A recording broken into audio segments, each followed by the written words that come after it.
Shalom saudara-saudaraku yang terkasih dalam nama Yesus. Senang sekali boleh berjumpa kembali di dalam program Renungan Kristen hari ini, Selasa 11 Januari 2022. Mari saudara-saudaraku, kita lebih lagi boleh mendengarkan firman Tuhan pada hari ini, dan kita fokus kepada kehendak dan kebenaran Tuhan di dalam hidup kita, sehingga kita dapat melakukan seluruh kebenaran yang sudah kita dengarkan. Sebelum kita mendengar renungan pada hari ini, mari kita satukan hati untuk berdoa. Allah Bapa kami yang di surga, sungguh kami bersyukur karena Tuhan memberikan kami kesempatan untuk terus memuji, menyembah, dan mendengar firman-Mu. Ajar kami ya Bapa, untuk lebih lagi duduk diam di kaki-Mu, mendengarkan firman-Mu, merenungkan, bahkan dapat melakukannya dalam kehidupan sehari-hari. Tuhan, kami percaya Engkau yang menyertai kami. Bapa, kami rindu untuk dapat menjadi seperti Yesus. Kami rindu untuk dapat meneladani setiap apa yang Tuhan lakukan dalam hidup kami. Kami bersyukur ya Tuhan, biarlah firman-Mu menjadi rema di dalam seluruh hidup kami. Terpujilah nama-Mu Tuhan, hanya di dalam nama Tuhan Yesus kami berdoa. Amin. Nah saudara-saudara, judul kebenaran firman Tuhan yang kita dengar pada hari ini adalah doa bagi bangsa-bangsa.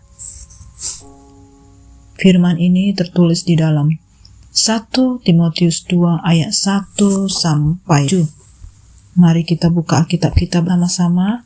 Saya akan membacakannya buat saudara-saudara. Mengenai doa jemaat, pertama-tama aku menasihatkan, naikkanlah permohonan, doa syafaat dan ucapan syukur untuk semua orang, untuk raja-raja dan untuk semua pembesar, agar kita dapat hidup tenang dan tentram dalam segala kesalehan dan kehormatan. Itulah yang baik dan yang berkenan kepada Allah, Juru Selamat kita, yang menghendaki supaya semua orang diselamatkan dan memperoleh pengetahuan akan kebenaran. Karena Allah itu Esa, dan Esa pula Dia yang menjadi pengantara antara Allah dan manusia, yaitu manusia Kristus Yesus, yang telah menyerahkan dirinya sebagai tebusan bagi semua manusia. Itu kesaksian pada waktu yang ditentukan. Untuk kesaksian itulah aku telah ditetapkan sebagai pemberita dan rasul. Yang kukatakan ini benar, aku tidak berdusta, dan sebagai pengajar orang-orang bukan Yahudi dalam iman dan kebenaran. Nah saudara, kita sebagai orang percaya pasti telah banyak mendengar tentang definisi doa. Salah satu definisi yang paling terkenal adalah doa adalah nafas hidup orang percaya.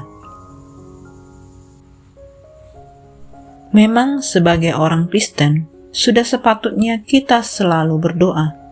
Tetapi, doa seperti apa yang dimaksud? Dalam nasihat Paulus kepada Timotius, dia menjelaskan apa yang harus dinaikkan dalam doa. Pertama, permohonan. Tidak bisa dipungkiri bahwa doa tentu berawal dari adanya kebutuhan dan keinginan. Meskipun doa tidak hanya sebatas itu, tetapi Tuhan mau agar kita membawa permintaan kita kepada Tuhan. Yang kedua, doa syafaat, yakni doa yang mencakup semua aspek kehidupan. Yang ketiga, doa ucapan syukur. Doa ini tidak hanya berisi permohonan, tetapi juga ucapan syukur kepada Allah atas segala sesuatu yang kita terima. Namun, 3 isi doa ini harus ditujukan untuk siapa? Doa-doa tersebut harus ditujukan untuk raja-raja dan semua pembesar. Ini berarti Timotius tidak boleh hanya berdoa bagi diri sendiri dan jemaat saja, tetapi untuk semua orang, bahkan tidak menutup kemungkinan bagi bangsa-bangsa lain.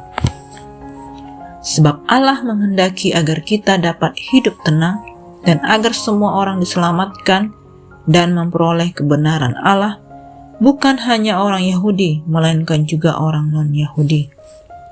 Dalam doa-doa kita, dengan rela kita harus peduli terhadap orang-orang lain di samping diri kita sendiri.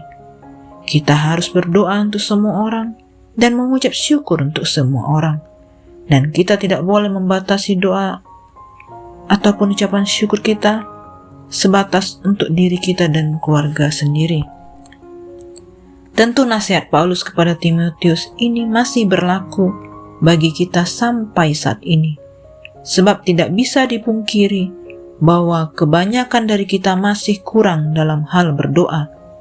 Terlebih lagi kita sering berdoa hanya bagi diri sendiri dan bagi orang-orang yang kita kasihi.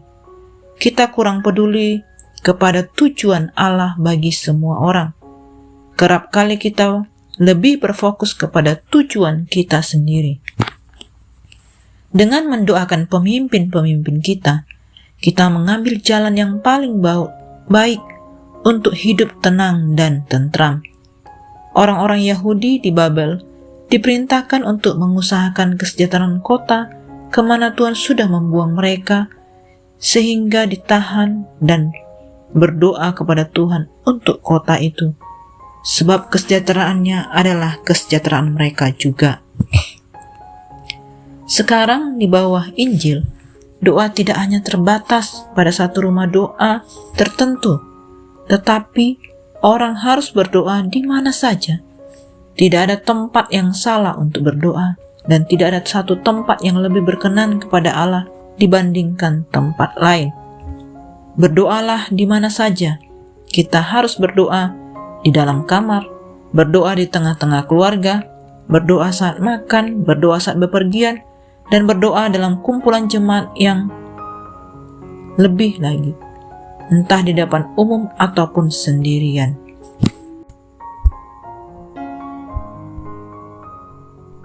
Mari kita berdoa sesuai dengan kehendak Allah, dengan mengangkat tangan yang suci, dengan berdoa dalam kasih, tanpa marah ataupun benci atau geram kepada siapa saja. Kita berdoa dengan iman tanpa ragu, tanpa perselisihan. Mari kita belajar untuk berdoa bagi orang lain, bagi pemerintah dan bangsa ini. Dan kita juga perlu berdoa bagi orang-orang yang sepertinya tidak ada kaitannya dengan kita, yakni bagi bangsa-bangsa lain. Bahkan lebih jauh dari itu, kita perlu belajar berdoa bagi bangsa-bangsa yang selama ini kita tidak kenal ataupun tidak kita sukai. Panjatkanlah permohonan, naikkanlah doa syafaat dan doa ucapan syukur bagi mereka semua. Dengan begitu, kita dapat mencapai tujuan yang Allah kehendaki, ketimbang tujuan kita sendiri. Demikianlah renungan firman Tuhan hari ini. Mari kita memiliki kesukaan untuk berdoa di dalam seluruh hidup kita, dimanapun kita berada, baik dilihat orang maupun pada saat sendirian. Mari kita tutup di dalam doa. Bapa kami yang di surga, sungguh kami bersyukur buat kasih-Mu yang begitu besar yang kami rasakan. Terima kasih Tuhan kalau hari ini kami rindu boleh melakukan apa yang sudah kami dengarkan melalui kebenaran-Mu. Tuhan, kami percaya Engkau senantiasa mengajak kami. Engkau yang memberikan kami kemampuan, kecakapan untuk dapat melakukan seluruh kebenaran. Terima kasih Bapa, Engkau sungguh baik bagi kami. Kami percaya setiap hari kami akan melakukan bagian kami dengan sungguh-sungguh. Kami percaya juga bahwa Tuhanlah yang terus mengerjakan jauh lebih dari apa yang berani kami doakan. Terima kasih Bapa. Sepanjang hari ini aktivitas yang kami lakukan, dimanapun kami berada, Tuhan yang menyertai, Tuhan yang memberkati.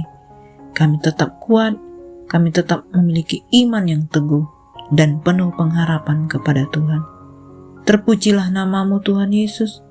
Kami berdoa hanya di dalam nama-Mu. Haleluya. Amin. Semangat pagi dan semangat beraktivitas. Tuhan Yesus memberkati.